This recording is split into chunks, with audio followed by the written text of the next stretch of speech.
pleasure to invite in studio Justin Shaffer, the superintendent of schools at Camanche. Now, we had him in, of course, when he was first appointed to it. Since then, how's it been going for you, Justin? It's been a great transition. Enjoyed the first month and a half on the job. Just kind of listening and learning like my entry plan had stated, and just taking things in from a different perspective. So being an internal candidate has its positives. I knew a lot about Camanche already, but I'm learning a lot about Camanche from a different lens, or a different seat on the bus, as I kind of say to the people. So. And now you have got a tradition to uphold, because superintendents of schools in Camanche stick around for a while. That is what I've heard. That is what I've heard. So that's the goal. We're very dedicated to this area, raising our family here in the Camanche Community School District, and proud of that. And so it's definitely home for us, that's for sure. You are, of course, still relatively young. You've only been in education, what, 10, 12 years? A little bit longer than that. Okay. So this is starting my 18th year in education. Okay. So Alrighty. 5 years as a teacher and a coach. Did 12 years of being a principal. So yes, still relatively young in the world of education, but have probably 2 more decades at it, and would love to have a long run here in Camanche. Now, being a superintendent, have you reached out to other superintendents? I would imagine, I know you get together, they do in the state of Iowa. How's that working? It's going really well. So as part of my program through Drake, I was formally assigned a mentor who was Joe Studding down at North Scott. And Joe did a really good job of kind of keeping me in the loop on some things that happened down in the metro area with superintendents down there. And so I really got to know Pleasant Valley superintendent, the Davenport superintendent, did a lot of collaborative events with them as a cohort type of group. And then formally right now, my mentor has been assigned as Neil Gray, the current superintendent out at Northeast Goose Lake. Neil was a principal down in Camanche for a period of time, and we have a great relationship. And so he's doing a great job of just checking in with me pretty much every single week, making sure that I don't have any questions or need advice on any topic. So there's a strong network of people, and then also in Clinton County specifically, there's quite a few new superintendents in Clinton County, and so we'll work to build a network with all of those new superintendents as well. And of course, one of those, Wes Golden, who Yep. we visit with every third Thursday. I have to have Neil Gray in sometime. Speaking of Wes and Clinton, a little collaboration between Camanche and Clinton as far as the fine arts are concerned. Yeah, so we're super excited this fall to announce that we're doing a shared fall musical with Clinton High School and Camanche High School. This generated through Clinton had reached out back in the spring about potentially utilizing our facility for a performance due to their theater not going to be ready to go yet this fall. And as we kind of discussed some of the logistical challenge that was going to exist with that, our director, Bill Myatt, came back to Josh Davis, the high school principal, and myself and said, hey, what do you think about a shared performance? And so I think this is a great opportunity for Camanche and Clinton to get together, to use a brand new stage and a brand new theater that we have down in our facility. And my understanding is we're doing the production of Zombie Prom, so that should be exciting. Lots of opportunities to cast many different roles.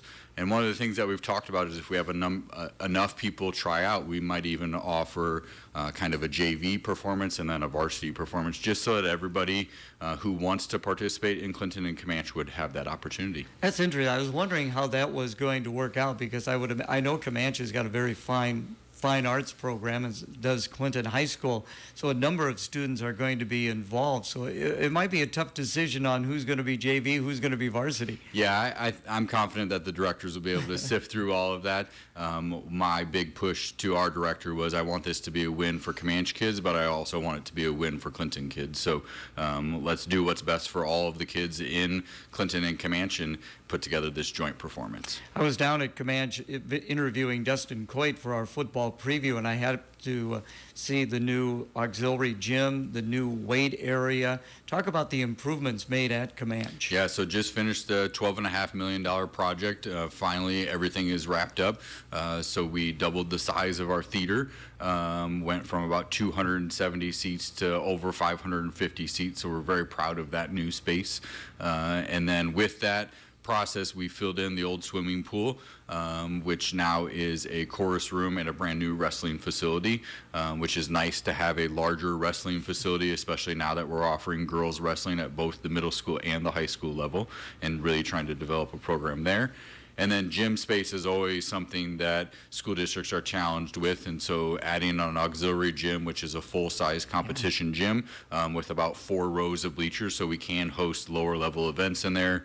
It's been a great asset for youth tournaments, whether that's volleyball tournaments or basketball tournaments. We've been able to utilize that space, and then have a brand new state-of-the-art weight and fitness center, which our booster club did a lot of fundraising behind the scenes to outfit that with brand new equipment throughout that facility. So pretty much tripled the size of our weight room. And then this summer we launched a first, very proud of having a program that was available to middle school and high school students and male and female athletes. So in the past we had really struggled to have anybody outside of our football program show up to weightlifting, and we had a great success kind of launching a new summertime weight room program. Well, that is great. And, you know, this is something that the students, I would imagine, take great pride in, to have something like this at their school. Yeah, they are. They love to show it off. I'm super excited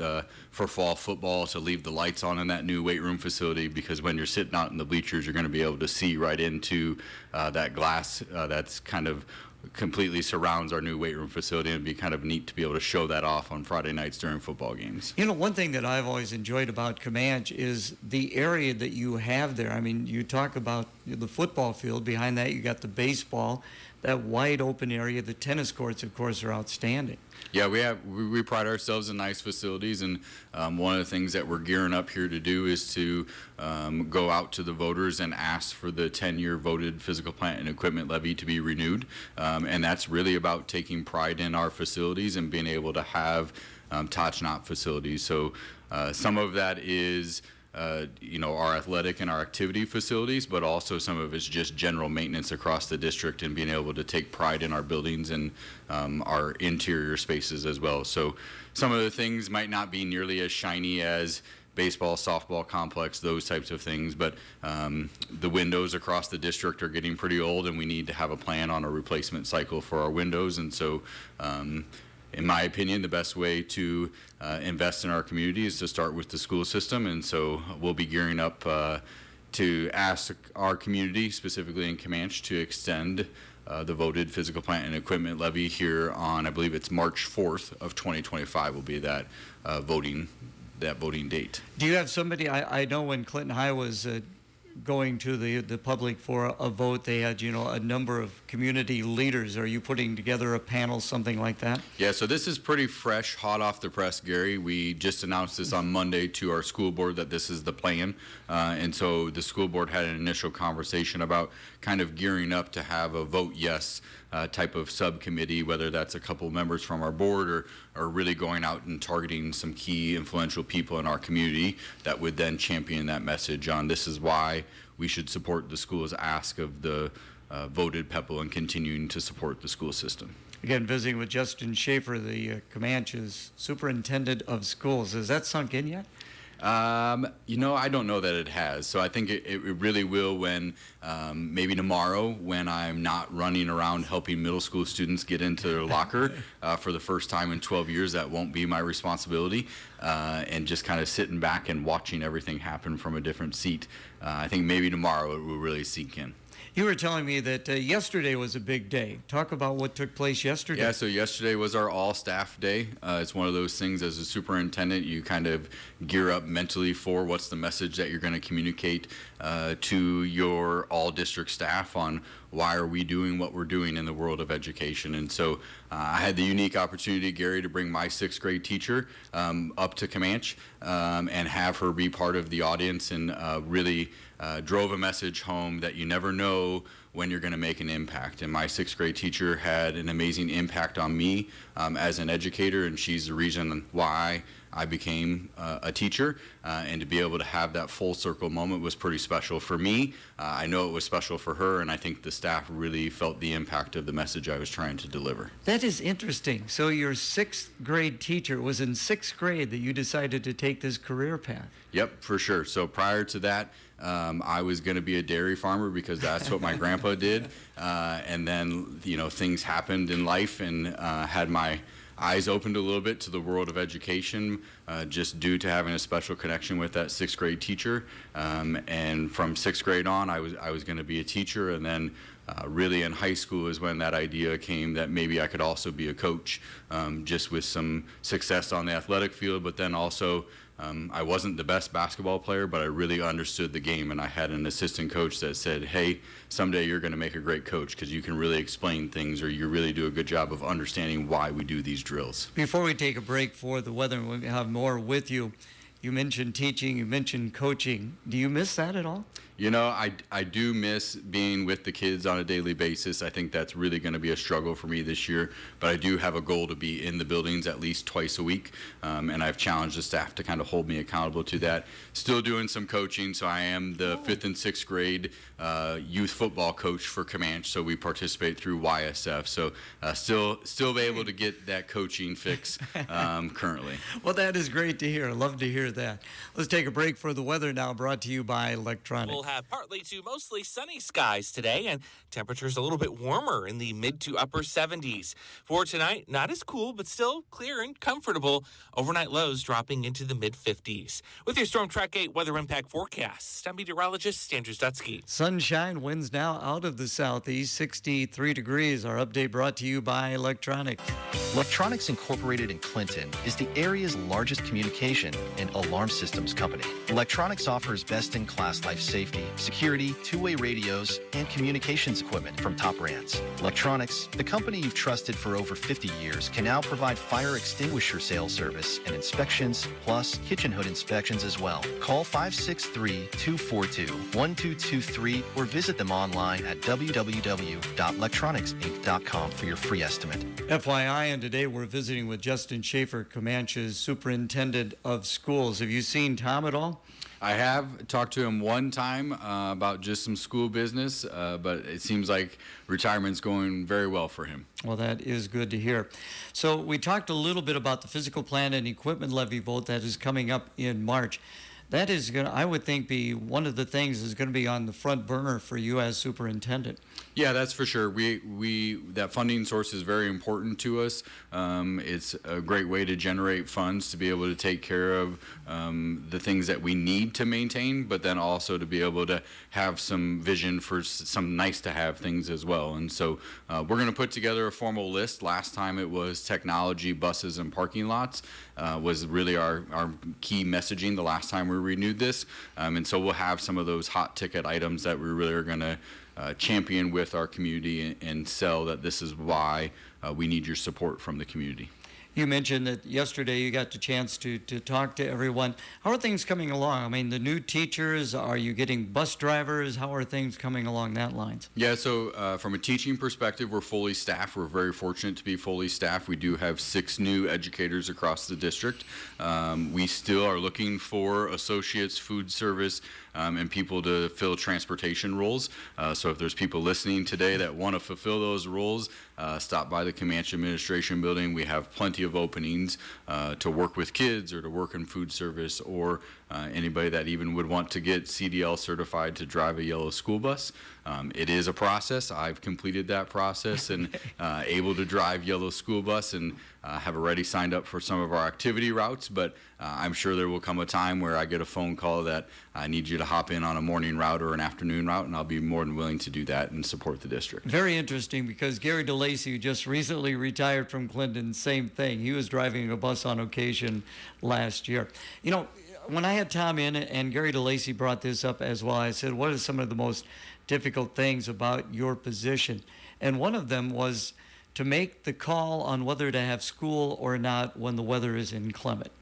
Yeah, I think, you always want to err on the side of caution, because you have staff potentially coming a long distance if they don't live here locally, and then ultimately student safety is always going to be of high priority. And so we don't want to put kids on the roads when it could potentially be a dangerous situation. So that's one of those tough decisions, especially as a new superintendent. But getting back to building connections with other local superintendents, I know that Wes and I have already had a conversation, Neil Gray and I have already had a conversation, and and we'll all be in communication on those days and make the decision on what's best for our individual school district, but usually it's kind of a collective decision on the direction that we're going. You know, you bring up a very good point. It is kind of like a network sort of a thing. I mean, if Camanche is not going to have school, in all likelihood, Northeast, Central DeWitt, and Clinton are not going to be in session. Yeah, so it'd just be that early communication, talking to our individual transportation directors, maybe reaching out to the roads department here in Clinton to get a little bit additional information on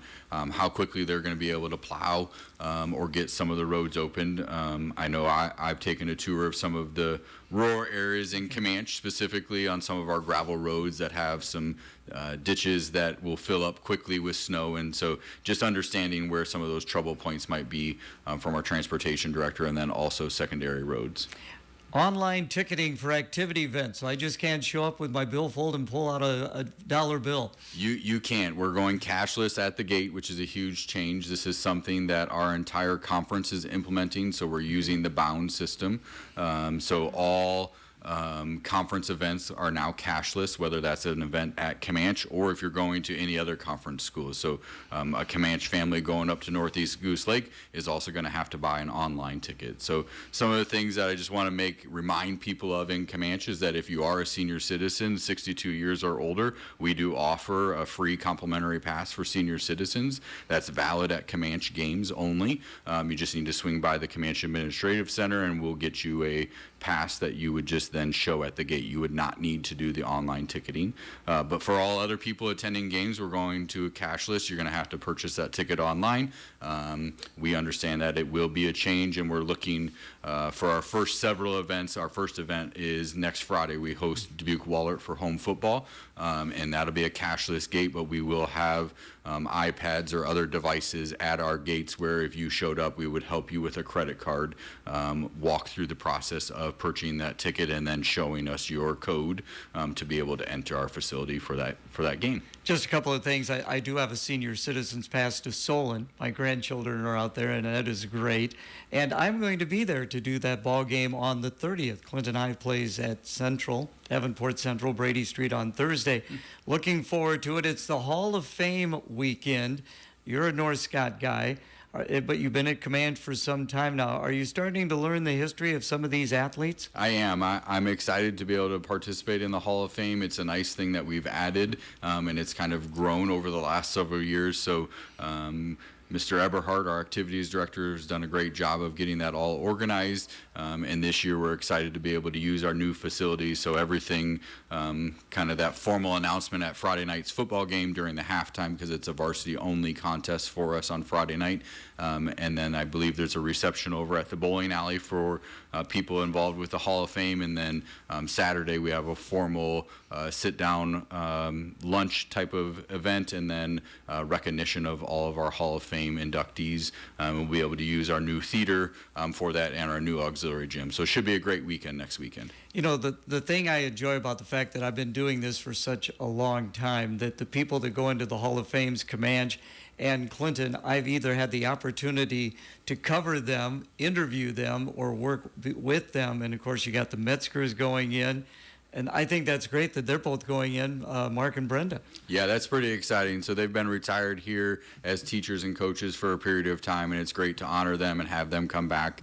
I'm sure we'll have quite a few community members that are going to come out to that football game on Friday night just for the sheer fact of Mark and Brenda. But we've got a great class overall. We've got multiple teams that are getting inducted as well, and should be a great night on next Friday night. And Randy Vogel going in, another Vogel going into your Hall of Fame. And then, of course, Derek Harkson. I remember seeing him for the first time at the Fulton Steamer Relays as a freshman. He was anchoring their 4x400. And I asked Mark Metzger, I go, who's that freshman you got out there running? Because he was a good one. And then, of course, his senior year at State, taking the 100, the 200, and the 400. That was remarkable. Yeah, Derek's a special athlete. I did have the opportunity to coach him on the football field, so have a little bit more of a personal connection to Derek than some of the other Hall of Fame members. So that'll be exciting for Derek as well. You know, the interesting thing, too, with Derek, he had no interest of going on to college to run track. Ethan Holmes, who was a state champion at Clinton and went on to run at the University of Iowa, was trying to get him to come to Iowa, and it just wasn't going to happen. Funny. Yeah. That's funny. So again, appreciate your time. Just getting started as a superintendent, have there been some things that have kind of opened up your eyes the first few days on the job? You know, I think just the how big the job is. There's always something to be doing, or someone new is calling you with a different challenge. So every day I walk in and I think that this is going to be the course of action. I'm going to get these things done, and pretty quickly you realize that there's a curveball thrown your direction, whether it's with a staffing situation or we're implementing some new things with transportation and changing some bus routes and changing some of our in-town pickups, and just getting feedback from people and making sure that they understand that they're being heard and that we're going to do what's best for kids at the very end. Talk a little bit about, too, that staff that you have at the administration building. How's that working for you? It's a pretty special team over there. So Jessica Busa is my primary secretary, does a great job of being the face of the administrative center. And then over at our business office, Rox has been a longtime staff member for the Camanche Community School District. I joke with Rox that she's been employed almost nearly as long as I've been alive. So I think she's pushing 30, 35 years of being a district employee. And then Linda and Taryn round out our staff with payroll and bookkeeping. So we're kind of a small but mighty admin center. We don't have a whole lot of people. On the back side of our admin center, we do have our transportation department, which Marty Schnorr heads up. And Marty's doing a great job with understanding that we have a shortage of bus drivers, but how are we going to get kids to and from school, and then throw in going to activities. And with our conference, some travel is pretty significant when we're going to Monticello or Anamosa for a contest. And so it throws some curveballs for us, but we'll work together as a team to do what's best for the kids. Well, you're going to do a great job. I'm pretty confident of that. We'll see you down there on the 30th. So varsity only. What time's the kickoff? 7 o'clock Friday night, varsity the 30th. I appreciate knowing that. Thank you very much.